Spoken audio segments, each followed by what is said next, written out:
The best brand in pro wrestling's most prominent company looked to close out 2025 on a high note as Monday Night Raw hit the Netflix airwaves with a broadcast featuring 2 championship matches, a grudge match, and an appearance from the most dangerous faction on the roster. Would Stephanie Vaquer retain her Women's World Championship against Nikki Bella and Raquel Rodriguez in a triple threat match? Could AJ Styles and Dragon Lee dispatch the greatest tag team of the modern era, the Usos? Find out the answer to those questions and more with this recap, for this is Ridiculously Raw. Hey there, welcome everybody to Ridiculously Raw, the most must-see show on YouTube and Streamy.com today. I am your host, Anthony Florio, joined by the phenom, Michael Bullock. We are maybe awaiting the presence of good old MF Michael Fletcher. If he comes in, we'll catch him up on what he missed. If not, then we will hopefully have him back with us on Friday night for the Week 18 edition of TXN Sports World NFL Friday. Monday Night Raw, the final Monday Night Raw of 2025, last night from the Kia Center in Orlando, Florida, on Netflix. And we got a lot to get into and very little time to do it. So we got this is going to be one of those quickie shows here tonight, mainly because of the late start as well. All right. So we started it off with an in-ring segment. It was the Vision. And then they were interrupted by the World Heavyweight Champion, CM Punk. So let me do a quick little setup here. 1 week after leaving CM Punk and Rey Mysterio lying, Bron Breakker, Bronson Reed, Logan Paul, Austin Theory, and Paul Heyman kicked off Raw with an in-ring promo. Wise Man touted the collection of talent in the ring with him as future WrestleMania main eventers before officially introducing Austin Theory as the newest member of the Vision. Heyman claimed the goals of the Vision outweigh the individual goals of anyone inside the group. CM Punk interrupts to a huge ovation, fans singing along to his theme song as always. And then Punk rightly pointed out that if he is jumped or beaten down, there is no title match on next week's show. With that in mind, he joined the Vision in the ring and dared Breakker to say something since he runs his mouth whenever the best in the world is not around. The badass claimed that he is not the future, but rather the here and now.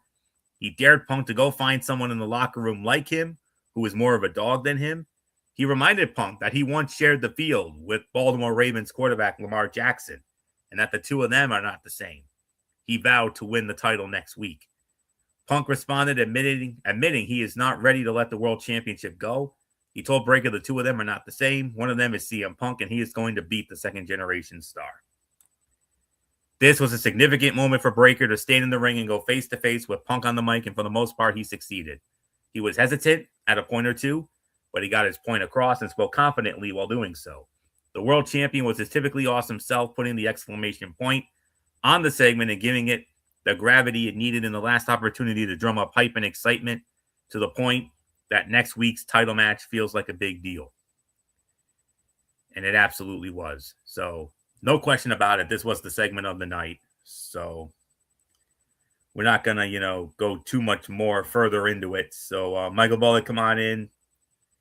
Bron Breakker going face-to-face with CM Punk on the microphone at the start of last night's Raw felt incredibly natural. You could see his nerves. Punk never took his eyes off of him.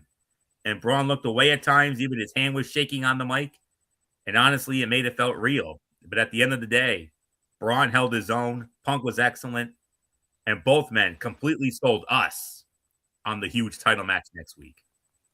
Yeah, they definitely sold us on this. And that's how you hype up this World Heavyweight title match that's going down next week. And both guys I thought were really good on the mic, and yeah, they definitely delivered on it. So this was definitely the segment of the night. Definitely looking forward to next week and seeing what the outcome will be. So there's really nothing more to say, so let's move on. All right. And we move on to the first match of the night. What a way to start off the in-ring action. Triple threat match for the Women's World Championship. Stephanie Vaquer versus Nikki Bella versus Raquel Rodriguez. And the winner of the match in an even 17 minutes and still the women's world champion. It is La Primera, Stephanie Vaquer. And Michael Bullock, our worst nightmare did not happen. Stephanie Vaquer still the champion. Thank goodness.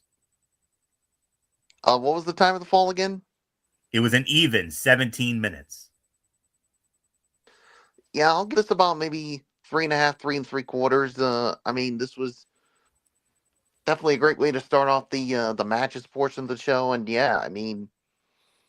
outcome to me was never in doubt. There were some fears in my mind that they were going to put the title on Nikki Bella, and I don't know if and we saw it during the match, Florio, that Nikki Bella, she put the John Cena's finishing hold on, and yes, TFU, yes, and started saying thank you, Cena, but Nikki Bella is saying you should be thanking me, and then she actually called it the Fearless Lock.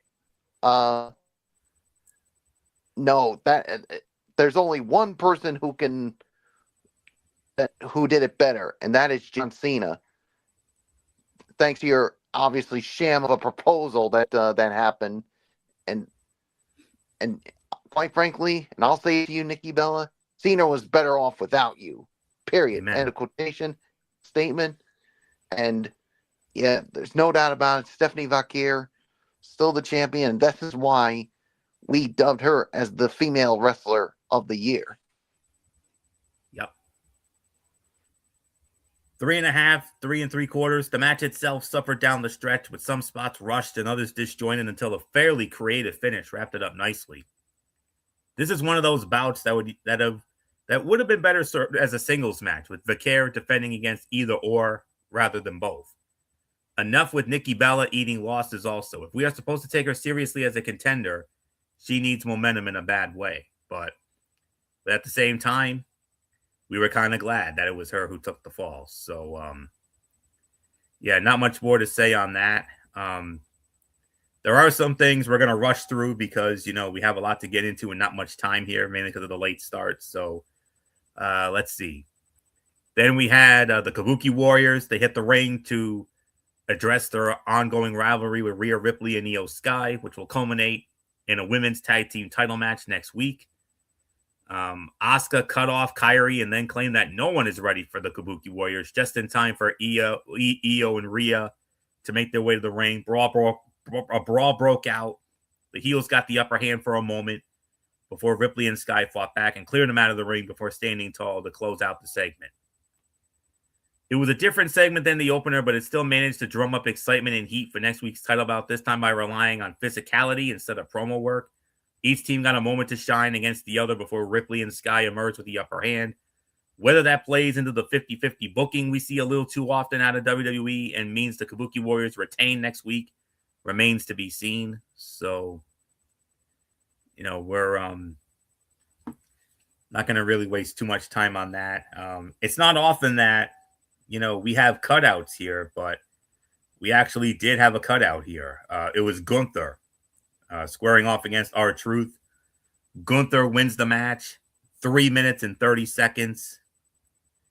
It was exactly what it needed to be. Gunther squared off with one of John Cena's buddies, took what was thrown at him, and punished him en route to a submission win. Nothing more, nothing less, as the Ring General continues to establish himself as the most hated man in WWE.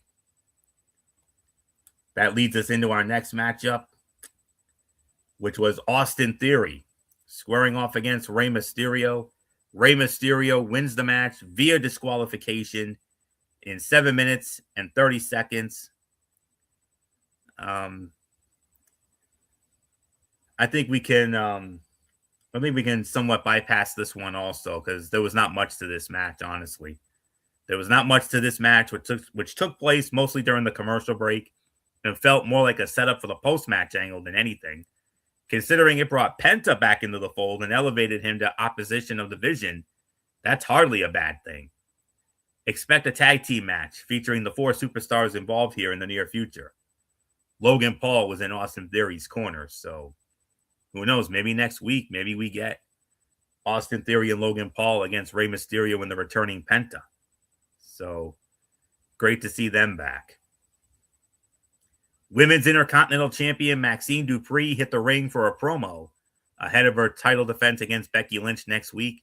She flexed her promo skills, appearing more confident and comfortable on the mic with every passing week while addressing the man. Lynch interrupted and attempted to be nice, but Dupree saw through it and threatened to either break her leg or tap her out again.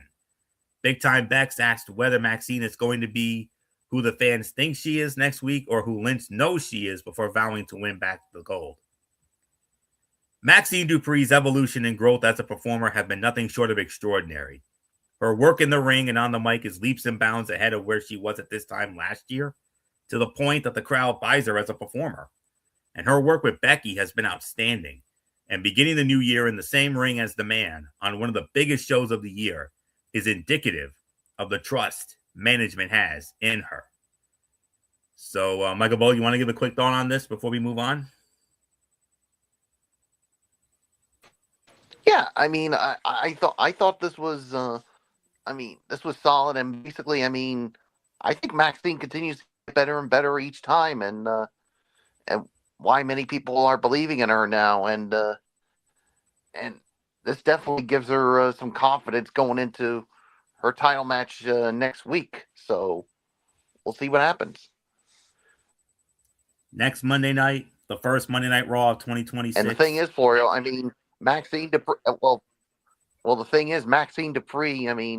She did go over on Becky, so I am a little concerned, but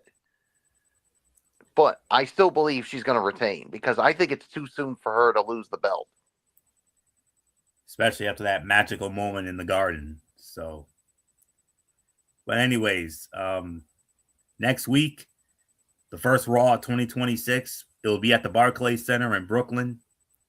3 huge championship matches.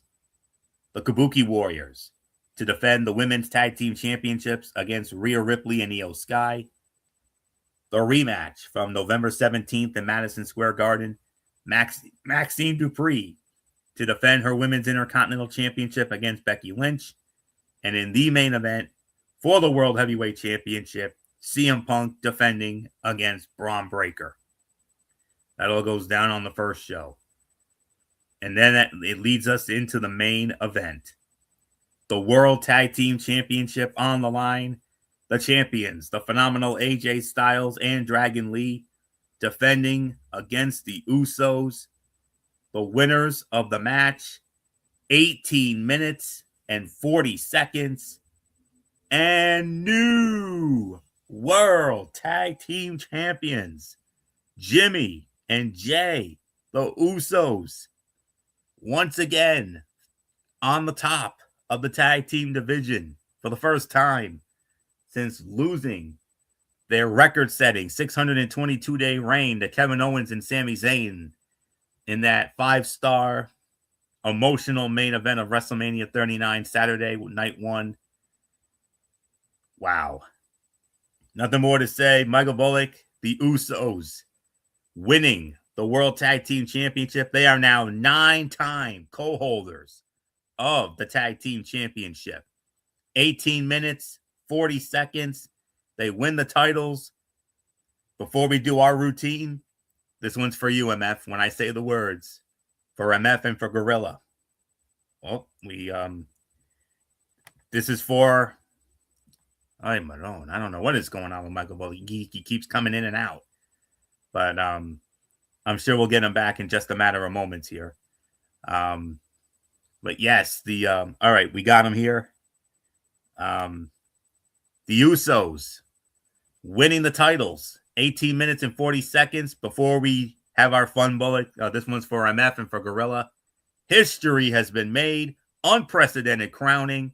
Now we can do it. Yeet. Usos, tag team champs again. Oh, man. Fight of the night. Oh, man. Fight of the night, without a doubt. You know what? If I'm going to overrate this, you know what? I don't give a damn because this is how good this.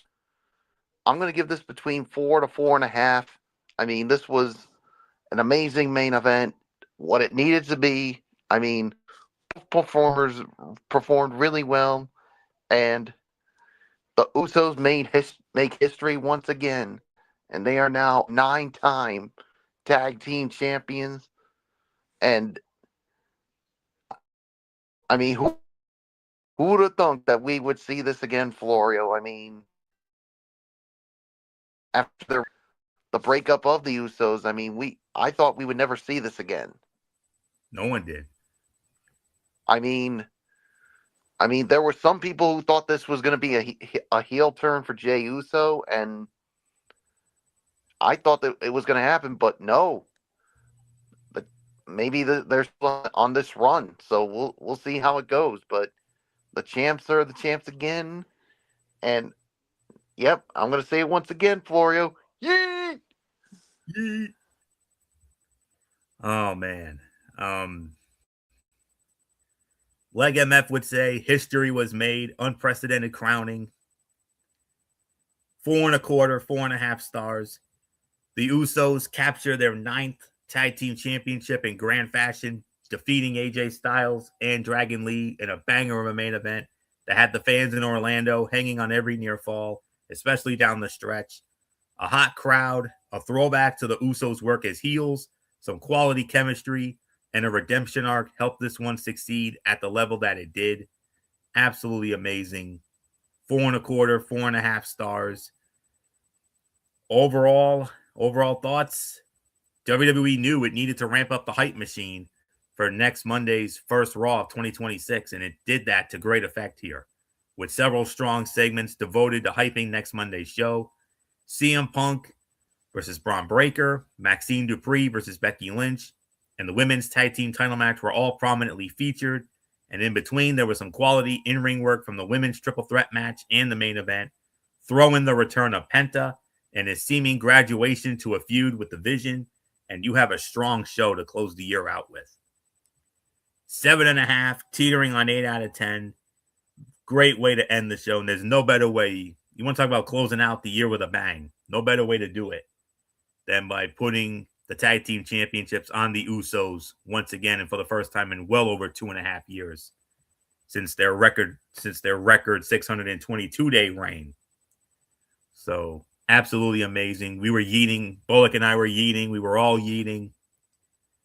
One hell of a Raw chat we had last night. So not much more to say. 7.5, teetering on 8. Michael Bullock, quick thought, overall thought for last night's Raw, and then we'll get into the final NXT.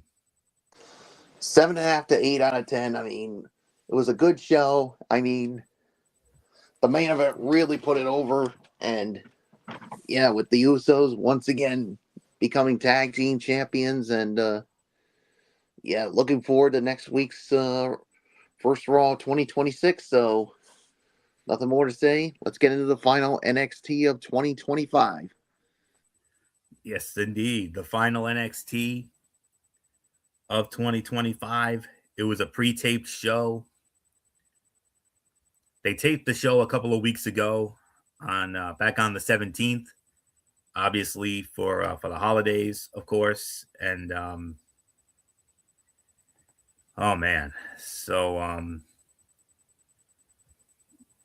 I don't really have much of anything to work off of, so I'll do my best here. So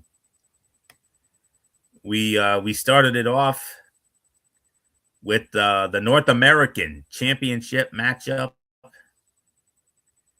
Yeah, final. Yeah. Oh, hold on. I think I found what I needed here. Hold on 1 second. I apologize for the slight delay here. I have something here. Okay, here we go. Now I got it. Not only was this the final show of 2025, but it was the final show before New Year's Evil next week. So WWE made sure it had some big matches set up. And let's take a look at what went down on NXT. And we started it off with the North American Championship, the NXT North American Championship on the line. The champion, All Ego Ethan Page, defending against TNA's Moose. And the winner of the match, 7 minutes and 49 seconds of on-air time, even though it was a solid 15-minute match. But we're going to take the 15-minute match at face value here. Right around 15 minutes or so, the winner and still the North American champion, it is All Ego Ethan Page. solid 15-minute match, but it was a little surprising to see this open the show instead of closing it. And as usual, Ethan Page was on top of his game, and not much more to say on this. I'm going to give this a solid 3.5 stars for the effort. They said it was about a 15-minute match, so I'm gonna take that for face value. I have 7:49 of on-air time, but take it at face value. So I'm going to give it 3.5 stars for the effort, and I can't say I'm surprised with the outcome. So not much more to say. Michael Bolick, Ethan Page, still the North American champion. 7:49 of on-air time, but I'm hearing about 15 minutes. I'll take a little bit of a look at that. Yeah, I'll give this about 3.5 stars. I mean, the outcome, was never in doubt. They want to keep Ethan Page as this dominant champion, and that's how he's done it against a very worthy competitor of Moose. So yeah, there's really nothing more to say to it. So let's move on to the next thing for you.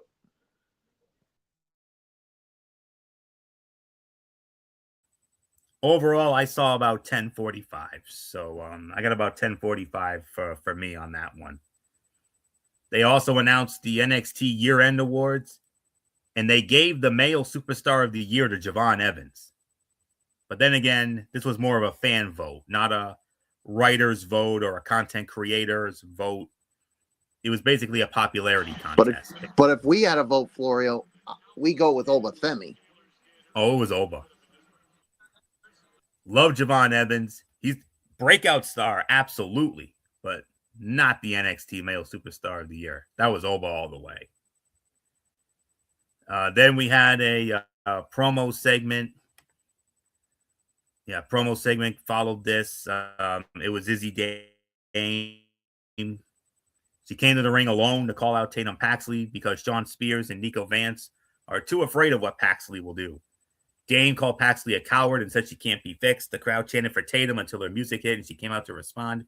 Paxley said she doesn't need friends like Dame. She needs friends who have been with her since the start, like the NXT universe. Paxley said they will have another match next week before taking Izzy down with her finisher. Decent segment, but it was slightly ruined by a couple of people in the crowd right at the end. Dame has gotten very comfortable on the mic, and it wouldn't be surprising to see her called up to the main roster faster than usual.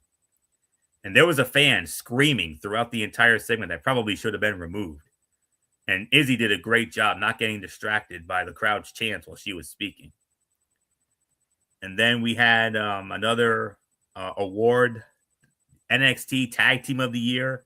They gave that one to Zarya and Sol Ruca. Interesting choice there. But then again, like I said, popularity contest. It's not like we voted on it or writers or content creators or anything like that.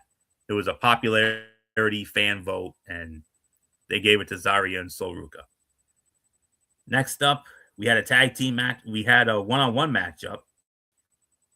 NXT Women's Champion Jacy Jayne with Fatal Influence in her corner squaring off against Ren Sinclair. Jacy Jayne wins the match. 7 minutes and 13 seconds of on-air time. So just bear with me for 1 second here while I get the correct time of the fall here. And it was actually 11 minutes and 5 seconds. So we'll go off that. 11:05. We're not going to go by on-air time or any of that. So Jacy Jayne defeats Ren Sinclair. 11:05 is the correct time. So Michael Bolick, your thoughts on this matchup? Solid 3 for the effort. It was fine for what it was. Obviously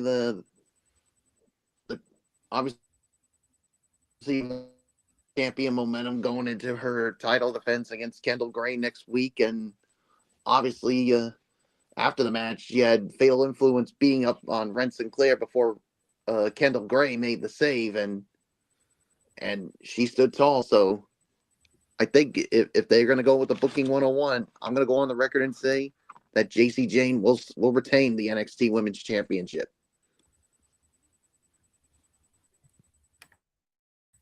Most definitely.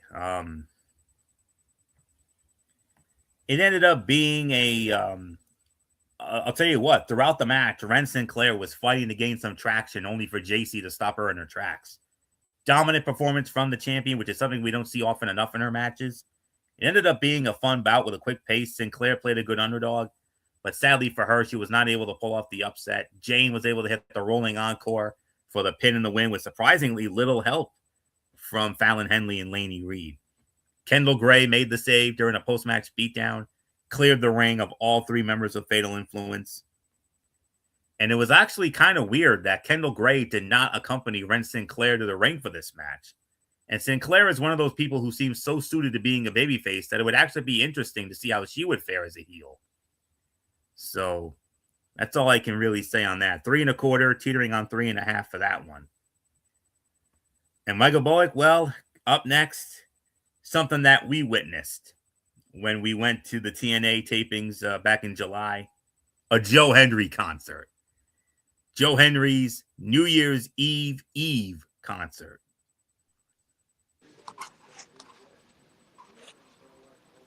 Something you wanted to say there? Oh. Well, No, you go right ahead, Florio. All right. Yeah, I noticed you unmuted. I wasn't sure if you wanted to mention anything, but all right. His last concert was cut short by The Miz, so Joe Hendry was hoping he might be able to finish a full song when he held another concert on tonight's show. He recalled some of his biggest moments from 2025 and said he had written a song to wrap up an amazing year.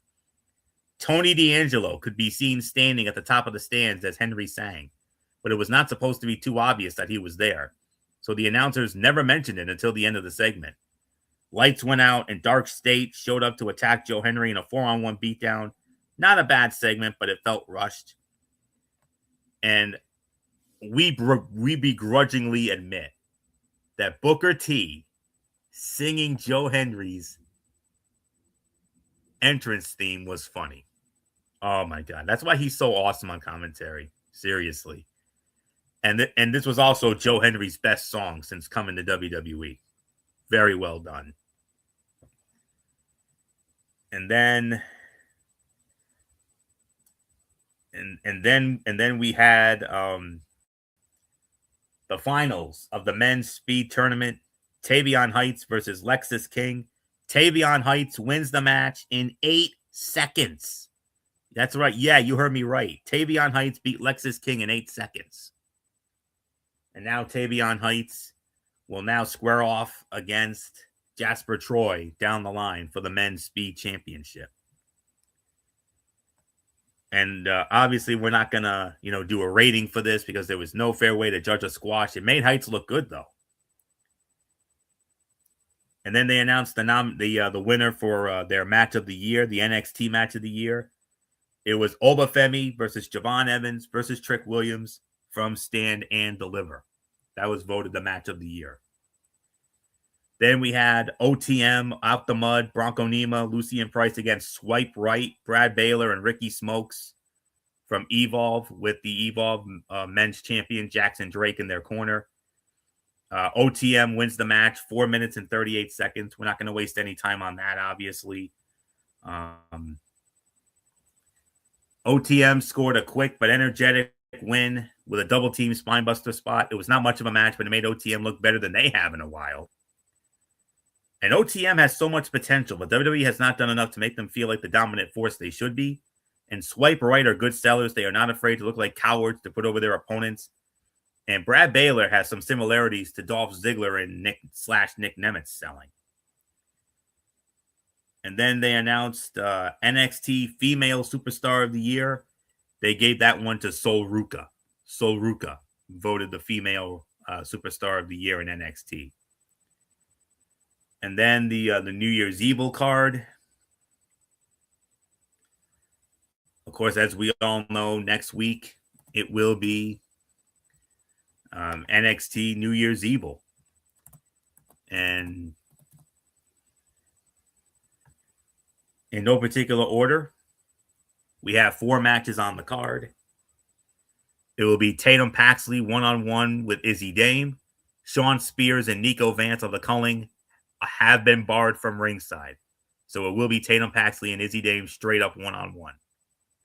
And then 3 huge championship matches. Thea Hale, Jordan Grace will be in her corner. She will defend the Women's North American Championship against Blake Monroe. Hopefully, there will not be another botched finish like we saw a couple weeks ago. NXT Women's Championship on the line. Jacy Jayne defending against the Women's Iron Survivor winner and Women's Evolve champion Kendall Gray. And then the main event for the NXT Championship, the champion Obafemi defending against TNA X Division champion Leon Slater. That is going to be something.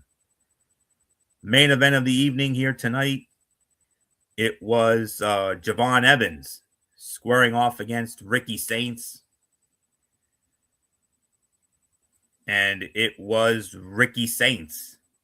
Ricky Saints goes on to win the matchup here. Time of the fall here was,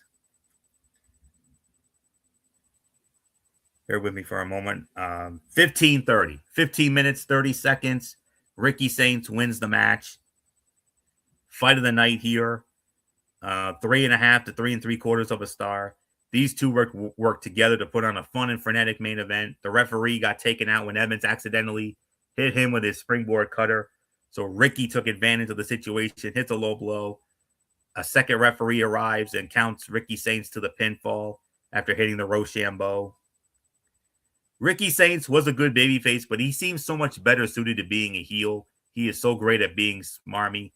And the ref bump spot with Evans looked good. So 3.5, 3 3/4. Mega Bullock, Ricky Saints defeats Javon Evans 15:30 in the main event. Yeah, I thought this was I mean, it is the fight of the night. 3.5, 3 3/4 of a star. I mean, this was a solid main event, and like you said, I think Ricky Saints is better suited as a heel than a baby face here. So, obviously, with the low blow, definitely helped him there. So, really nothing more to say. And as far as my overall thoughts on this edition of NXT, I thought it was, I'll say about 5 out of 10. I mean, you had a couple of good matches, but others, yeah, not so much. So it's yours, Florio. Yeah. All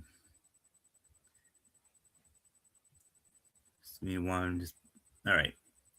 The final NXT of 2025 was a bit of a mixed bag, but the good stuff outweighed the bad, so that helped end the year on a high note. Having 2 very short matches on the show did not exactly help, but OTM and Tavion Heights both came out of those bouts looking dominant. Jacy Jayne and Ren Sinclair had a solid performance, as did Moose and Ethan Page, but Ricky Saints and Javon Evans stole the show in the main event. Those two guys work so well together as both allies and opponents. Sometimes you strike gold with a combination of superstars, and WWE may have found that with Evans and Saints. Next week's show is being built up to feel as big as a PLE for NXT, so hopefully the black and gold brand sticks the landing. So I'm going to give this about a solid 7, 7.25 out of 10. That's the best I can go. So not much more there. And, well, we have one last order of business here tonight, and that is the College Football Playoff quarterfinals. The College Football Playoff quarterfinals.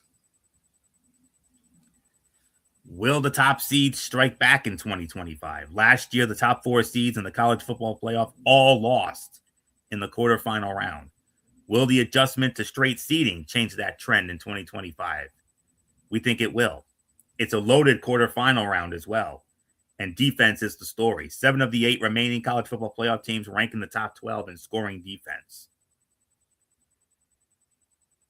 And we're going to start it off with the Goodyear Cotton Bowl Classic that will take place tomorrow night at 7:30 on ESPN, as it will be the number 2 seed and defending national champions, the Ohio State Buckeyes. And they're going to square off against the number 10 seed, the Miami Hurricanes. And this one will, of course, be taking place at the AT&T Stadium in Arlington, Texas. Jerry World, of course. And Just okay. The game's obviously on ESPN. And on the call for this game, it will be Dave Patch, Dusty Dvoracek, Taylor McGregor, and Quint Kesenich. And Ohio State opening up as a 9.5-point favorite. This will bring back a flood of nostalgia from the legendary 2003 Fiesta Bowl when the Buckeyes defeated the Hurricanes 31-24 in the BCS National Championship game. Defense will also be the story in this game. Can Miami score enough points against an Ohio State defense that allowed 16 points or less in every game this season and features an All-American player at every level of the defense? Miami quarterback Carson Beck has 12 touchdowns and 1 interception through a 5-game winning streak. Rushing yards could be hard to come by on both sides, so the Hurricanes will have to be patient with running back Mark Fletcher Jr., who had a season-high 172 yards against Texas A&M in the first round. Aggies had the best third down defense in the FBS at 23% allowed, and the Buckeyes not far behind at 29%. On the other side, how will Ohio State quarterback Julian Sayin respond against a tough Miami defense led by edge rushers Ruben Bain Jr. and Akeem Mesidor? Ohio State coach Ryan Day is taking over play calling duties with the departure of Brian Hartline, and look for him to dial up the vertical shots to Jeremiah Smith and Carnell Tate at the right times. Against Texas, Michigan, and Indiana, Sayin was 9 of 13 for 268 yards, 4 touchdowns, and no interceptions on passes of 20 yards or more. A long touchdown to Smith early in the second half puts the Buckeyes in control. I have the Ohio State Buckeyes winning this game. I think they will defeat Miami and advance to the semifinals. 27-14. Give me Ohio State to defeat Miami in the Cotton Bowl. Michael Bullock, what says you? Yeah, I got the Buckeyes winning this one. They're gonna, they should have no problem with with Miami in this one. So give me the Buckeyes to win this. So let's move on, Florio. And we move on to the three big ones on New Year's Day. We will start it off with the Capital One Orange Bowl. Of course, the Cotton Bowl Classic presented by Goodyear. We move on to the Capital One Orange Bowl, New Year's Day, 12 noon on ESPN, Hard Rock Stadium, Miami, Florida. The number 4 seed, the Texas Tech Red Raiders, squaring off against the number 5 seed, Oregon Ducks. And on the call for this game, it will be Joe Tessitore, Jesse Palmer, Katie George, and Stormy Bonantoni. Oregon opening up as the smallest favorite of these 4 matchups. Oregon is opening up as only a 2.5-point favorite. So Michael Bullock, number 4 seed Texas Tech, number 5 seed Oregon, Capital One Orange Bowl at the Hard Rock on New Year's Day to lead it off. Who you got? Oof, that's a tough one because, like you said, it's only Oregon's only a small favorite. I mean, this is one that could go either way. I mean, but I mean, I don't know. There's something about Texas Tech that makes me feel like I think they're gonna pull this one out. So I'm gonna go with the Tech Red Raiders to win, but I would not advise if Oregon pulls it out. So it's yours. Very intriguing matchup in this quarterfinal round. Texas Tech, led by unanimous All-American linebacker Jacob Rodriguez, allowed 2.3 yards a carry this season. Red Raiders have a plus 17 turnover margin, and they forced 3 or more turnovers in 5 games this season. The only game where Texas Tech did not force a turnover was the 26-22 loss to Arizona State on October 18. Quarterback Baron Morton did not play in that game. Ducks had just 11 turnovers this season, which is a good sign heading into this matchup. Oregon quarterback Dante Moore is coming off a 313-yard, 4-touchdown performance in the first-round win over James Madison. He had a 61% completion percentage against the combination of Indiana, Iowa, and Wisconsin. Will the Ducks be able to establish enough of a running game to get the big play offense going against Texas Tech? Oregon had some breakdowns in the back 7 against James Madison, and that will need to be tightened up against the Red Raiders. Utah, 41 points a game, was the best offense Texas Tech saw in the regular season, and they limited the Utes to just 10 points. Oregon coach Dan Lanning is on the spot here against the Big 12 champions. Ducks were 2-1 straight up and 1-2 against the spread when favored by less than 7 points this season. I would not be surprised if Texas Tech won this game because they are the real deal. But with all due respect, Michael Bullock, I have to respectfully disagree with you on this one. I'm actually going to go with Oregon to win this game. I've got Oregon winning this one. My final score, 26-20.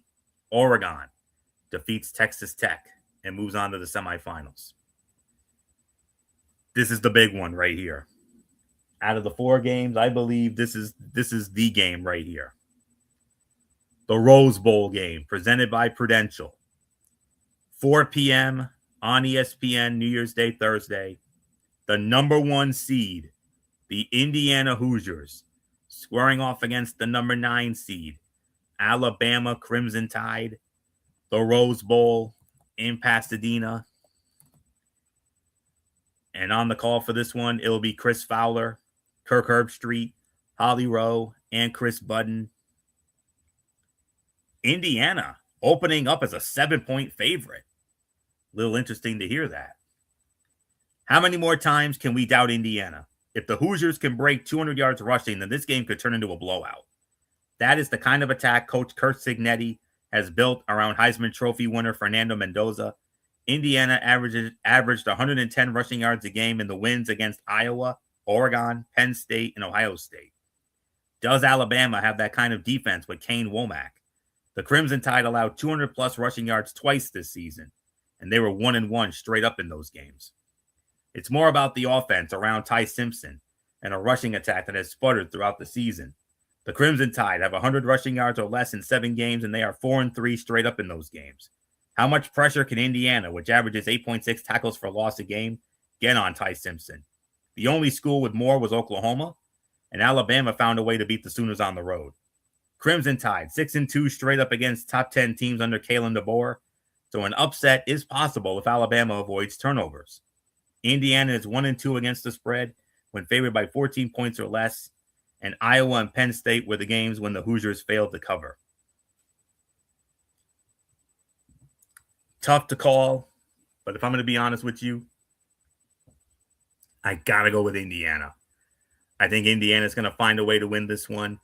This is very reminiscent of the game we saw 2 years ago, but it was Michigan in this spot, going up against big, bad Alabama in the Rose Bowl.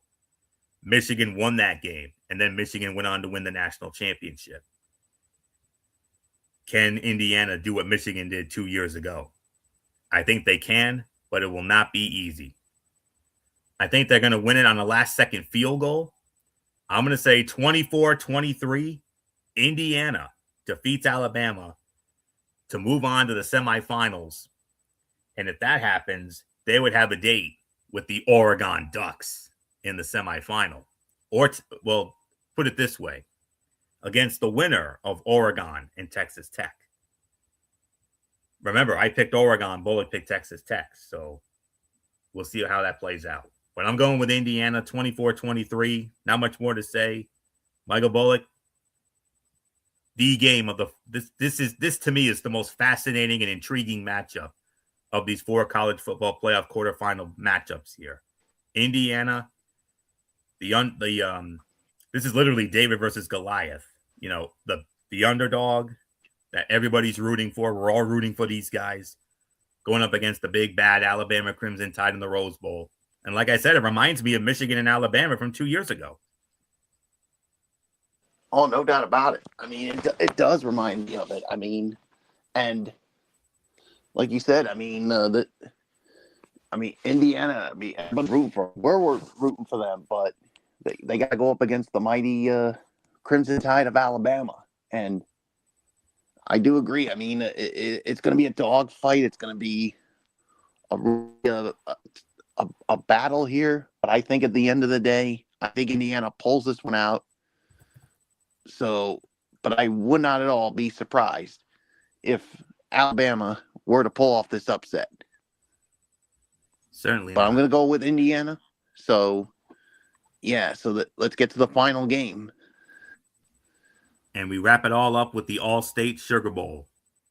Thursday night at 8 o'clock on ESPN from the Caesars Superdome in New Orleans. it will be the number 3 seed, the Maine and Georgia Bulldogs, squaring off against the number 6 seed, Ole Miss Rebels. And on the call for this game, it'll be Sean McDonough, Greg McElroy, Molly McGrath, and Laura Rutledge. Georgia opening up as a 6.5-point favorite. So, and the winner of this one will meet the winner of Miami and Ohio State. We presume it's going to be Ohio State. So with that being said, Bullock, Georgia, the 3 seed, Ole Miss the 6, the Sugar Bowl in the Superdome in New Orleans, an all SEC matchup. Who's moving on to the semifinals? I lost you there for a minute, Florio. What did you say? Oh, you lost me? Can you hear me? Yeah. Okay. Yeah, I can hear you. Okay. This is the All-State Sugar Bowl. The number 3 seed, Georgia, versus the number 6 seed, Ole Miss. Oh, we lost Bullock again. All right. We will await for Bullock to return.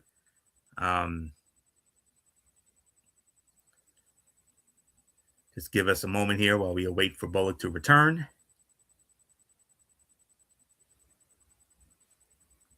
Yeah, Bullock's definitely having some. I think he might be having some. Oh, okay, here he is. All right. Okay.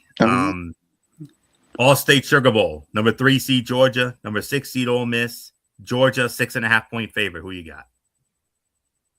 Yeah, look, it's a really good run for Ole Miss here, but I think this is where the buck stops here. I mean, I think Georgia's a much better team here, and yeah, I think it's going to be a tough go around for them. I mean, Ole Miss will give them a fight, but I think at the end of the day, give me the Maine and Georgia Bulls to win this one. So it's yours, Florio.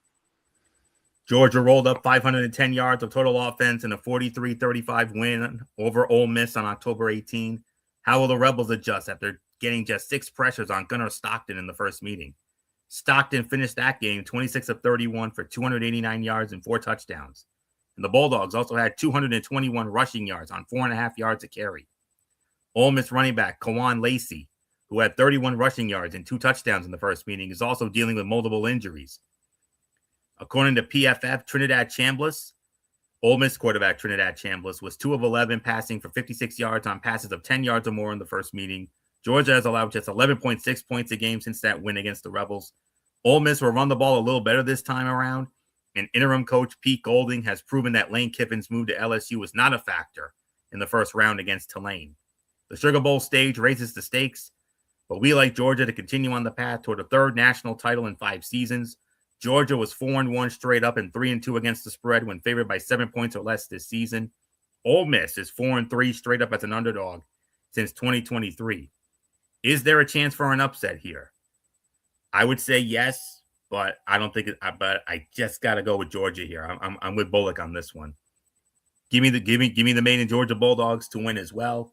I'm going to go 30-21. Georgia defeats Ole Miss. And with that, that will put the bow on this edition of Ridiculously Raw. We want to thank you all so very much for tuning in, as always.